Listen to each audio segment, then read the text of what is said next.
মানুষ কি আগে বাঁদর ছিল? আমরা কি সত্যিই একটি পশুর রূপান্তর? ইসলাম বলে, না। মানুষ কখনোই বাঁদর ছিল না।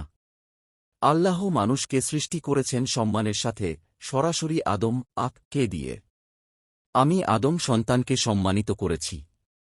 সূরা ইসরা, আয়াত ৭০। বিজ্ঞান বলে, মানুষ ও বাঁদরের মধ্যে মিল আছে। কারণ তাদের একটি সাধারণ পূর্বপুরুষ ছিল প্রায় ৭ মিলিয়ন বছর আগে।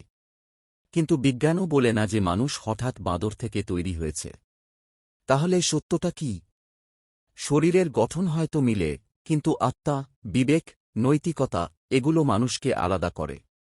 আর এটাই প্রমাণ করে আমরা আল্লাহর অনন্য সৃষ্টি। তুমি কেবল মাংসের একটা শরীর নও। তুমি আল্লাহর বানানো সেরা সৃষ্টি। তাই নিজেকে ছোট ভাবো না, নিজেকে জানো, আল্লাহকে চেনো।